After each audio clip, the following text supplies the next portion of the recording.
Listen, I want to say something to you. Sometimes I act like an idiot, you know? I say things when I shouldn't. And, shit, I've left Gordon's foot on the coach. Sorry, mate.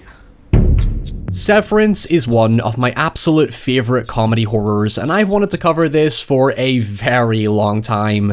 It tells the story of a European sales branch of a global weapons manufacturer known as Palisade, as they're invited, or rather coerced, into a team building weekend in a luxury lodge in a remote Hungarian forest. Okay, everybody, prepare to smile. However, after being forced to travel on foot due to a roadblock, they stumble upon a lodge of sorts, and what ensues is many awkward, disgruntled mingling amongst employees as they slowly discover the barbaric dangers that stalk them from outside. I am genuinely excited to see what you all make of this one, but I do have to warn you now that while I will be addressing the danger in greater detail in a spoiler section later in the video, there's no getting past out of context visual spoilers because it is tricky to navigate a film that's truly best experienced by going in blind. The thing is, the danger of the story is in the synopsis and established in the beginning of the film, so it's not traditionally a spoiler, but it's the brooding presence, unusual build-up, and eventual revelation behind it that's worth experiencing for yourself, and even then, there's still an eerie obscurity that lingers over it. And I saw a geezer with a balaclava and a suitcase. No, more of a travel bag. All I'm saying is, Severance does rely heavily on keeping you guessing for as long as possible, as it litters many subtle and not so subtle visual clues and foreshadowing that turns your expectations of an obvious hunter-slasher narrative into something a tiny bit more, thought-provoking, let's say. Sorry. Well, mostly.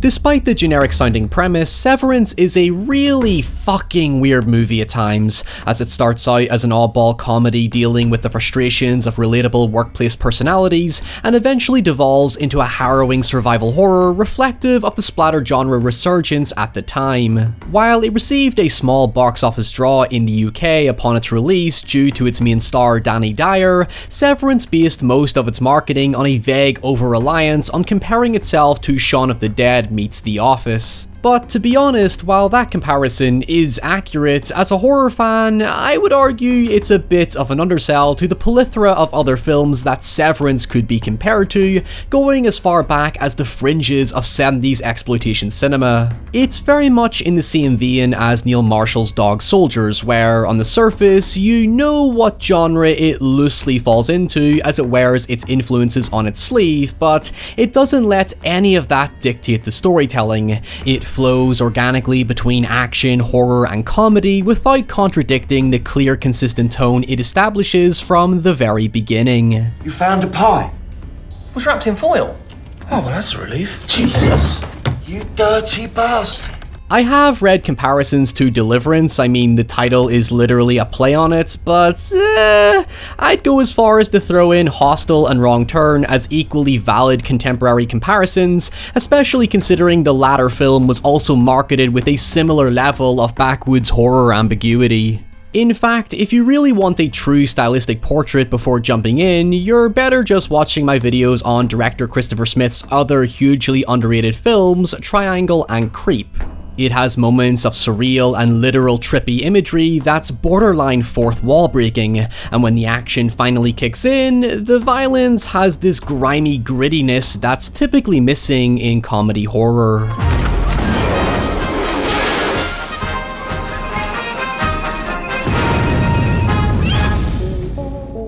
The first half of Severance is very much a character-driven satire, as everyone does their best not to kill each other as egos clash while begrudgingly preparing for a mandatory work outing that nobody wants to participate in except this guy.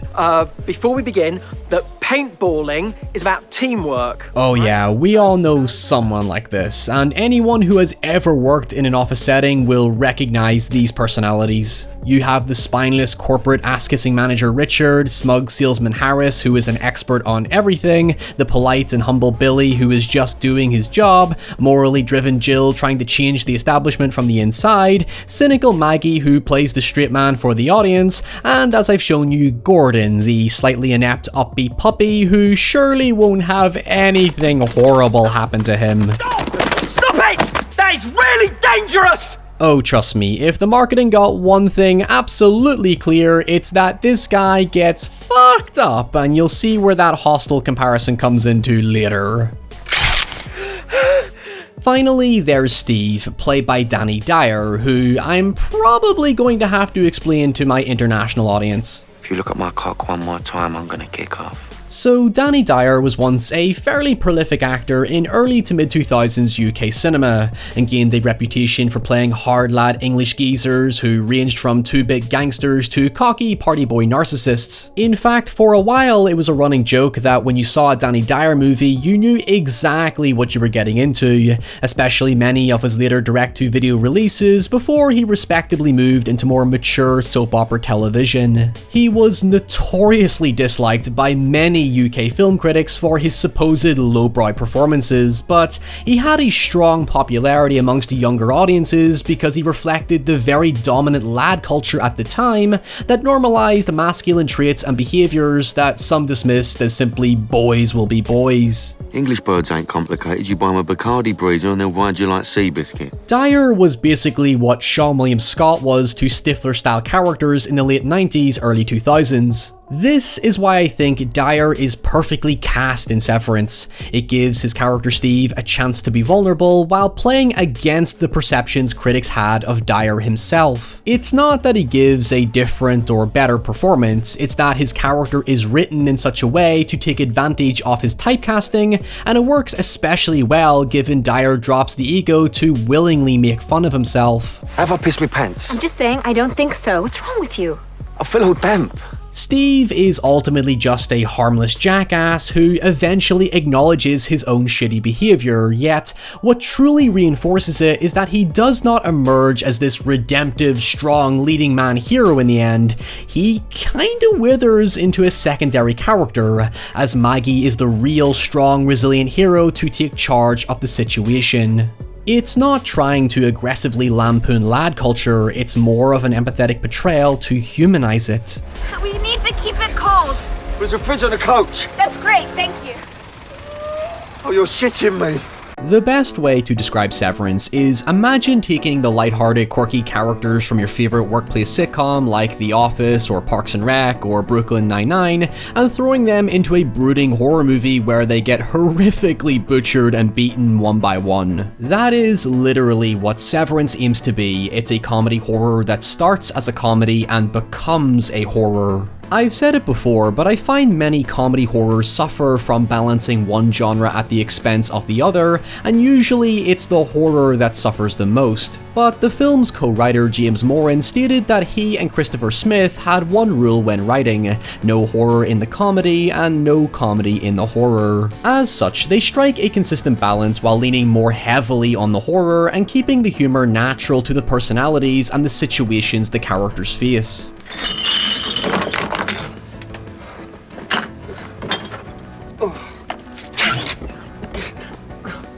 The first half has brilliantly timed jokes and countless witty interactions, but by the end, you are not fucking laughing because it turns incredibly vicious. Your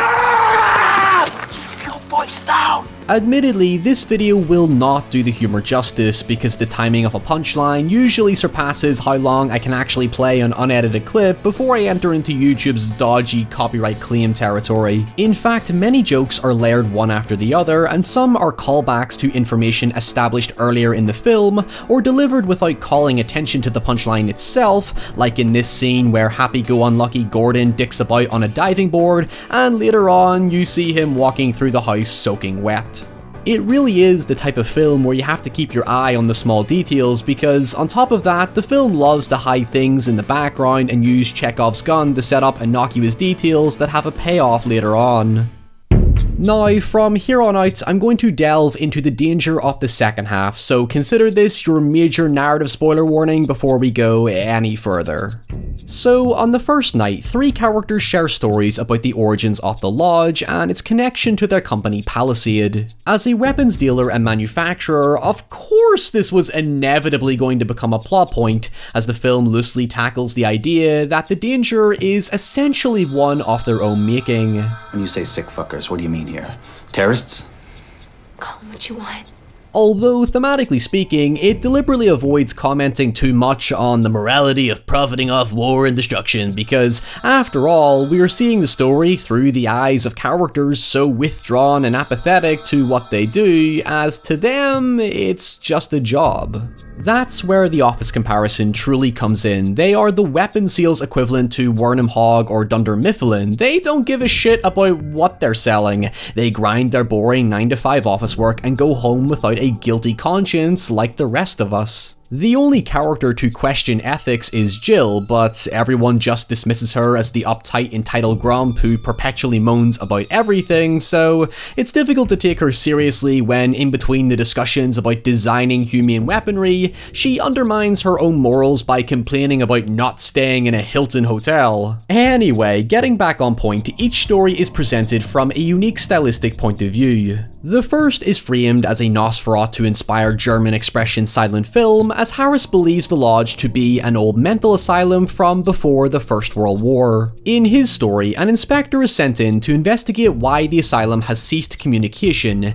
and discovers that the patients have escaped and imprisoned the staff, prompting Palisade to unleash a nerve gas, killing everyone except one patient who vows revenge on any Palisade employee. Is that supposed to be scary? Well, it was at the time. In contrast to this, the second story by Jill is presented with stark and harrowing raw footage that you would expect to find leaked on a dodgy website. She tells of a time in the early 90s post-Soviet Union where the area was used as a detention center for savage war criminals who massacred entire villages and brutalized innocent civilians. These criminals were subjected to a field torturous recovery program, and Palisade's involvement was in supplying the weapons to the governments that eventually killed these men, except again, some are said to have escaped. But in Jill's eyes, revenge isn't what they seek, it's purely survival and being left alone in a remote forest that caters further to their savagery. The final story, however, kinda softens the blow a bit when Steve decides to tell a thirsty tale, to put it lightly. It was a sex lodge. Have you ever taken anything seriously in your life? Ecstasy and weed, I think. Yeah, believe it or not, there is some relevance to this that I'll come to very shortly. Now, where things get interesting is that while Jill's story is proven to be the accurate explanation, seeing as everything in her story does play out, she also admits that there is some truth to Harris's story, allowing you to add interpretation to explain many of the things that are left unanswered. For example, when Steve takes mushrooms, we see the obvious effects of it, but then later on, the same bizarre hallucinations happen to Richard, which made me think that the characters were possibly suffering the residual effects of the nerve gas Harris mentioned in his story. And when it comes to Steve's thirst, there is kind of a twist where he and Maggie eventually discover the actual luxury lodge they were supposed to go to, and you could almost make the argument it's the exact same one from Steve's story set in the 60s. The thing is, this unorthodox barrage of different styles in the first half plays right into this feeling that nothing is what it seems. It's only after Harris and Jill encounter the mutilated corpse of their coach driver and Gordon loses his leg to a bear trap that the deaths come very swiftly. Although what grabbed my attention during the rewatch was that I did start to suspect that each kill is theoretically reflective of the personalities and ironies of the various characters. Okay, so let me explain. Harris is the first to be killed, but his death comes with this appropriate level of smug satisfaction after claiming earlier to Jill that the brain continues to function briefly after decapitation. Thus, fittingly, he dies knowing that he was right. Jill and Gordon get the most vicious deaths to play grotesquely into how they symbolize the extreme morality of the group, thus they receive the most undeserving, sinful punishment, you could say. Billy is shot and dies fairly abruptly, fitting his quiet, humble presence as the one single character to not cause a fuss, even in death, and Richard, I guess, receives the most poetically pathetic death. He steps on a landmine after abandoning the others, but later tries to make up for it by getting the attention of the killers so Steve and Maggie can escape, yet the killers end up just mocking him as he hesitates to blow himself up, given the indecisive person that he is. I mean, good on him for eventually sacrificing himself, but it's not presented as a noble choice, he just doesn't have a choice. Oh, and I'm sure you've worked this out by now, but I should have mentioned this earlier. At first you're led to believe there's only one killer as he gets shot by Maggie without any hesitation, but nope, there are 7 of these fuckers. We got a problem. Yeah, no shit. No, we got another problem. That was our last bullet. I honestly think having multiple killers is far more terrifying than it has any right to be. I've just never seen a slasher movie like this, and it reminded me greatly of how John Carpenter approached the murderous gang in Assault on Precinct 13. I would love to cover Precinct 13 at some point, so I won't say too much, but the gist of it is that Carpenter was actually inspired by Night of the Living Dead instead of traditional action movies, and decided to dehumanize the gang as much as possible into zombie-like killers that give them a borderline supernatural presence. Severance is pretty much the same. They don't speak, they don't rationalize, reason, or communicate, they just kill. They are bloodthirsty savages who will stop at nothing to joyfully tear apart those in their way. There's also the implication they're cannibalistic given the pie Gordon finds containing a tooth. In this absurdly strange way, Severance follows the basic premise of Goldilocks and the Three Bears. Hey look, you've made it this far, you might as well stick around. So what we have are these innocent Palisade employees essentially intruding the home of these violent men, eating their food and sleeping in their beds before being chased out, and it all mirrors how Jill frames Palisade as these wrongdoing outsiders barging into the lives of people who just want to survive. You see, Jill sees Palisade as guilty of fueling chaos and destruction while comfortably sitting in their ivory towers and wiping their hands clean of death and misery, and here we have a bunch of people who are, as I said, apathetic of that guilt. Now, it's not trying to say that the killers are misunderstood, no, it's pretty clear they're fucking monsters, but it does add a thoughtful spin to the traditional slasher. Eventually, things come to a clean enough conclusion where Maggie and Steve fight back, and along with the 2 Hungarian sex workers Steve hired in the opening of the film, oh for fuck's sake Steve, they finish off the savages and escape. Awesome.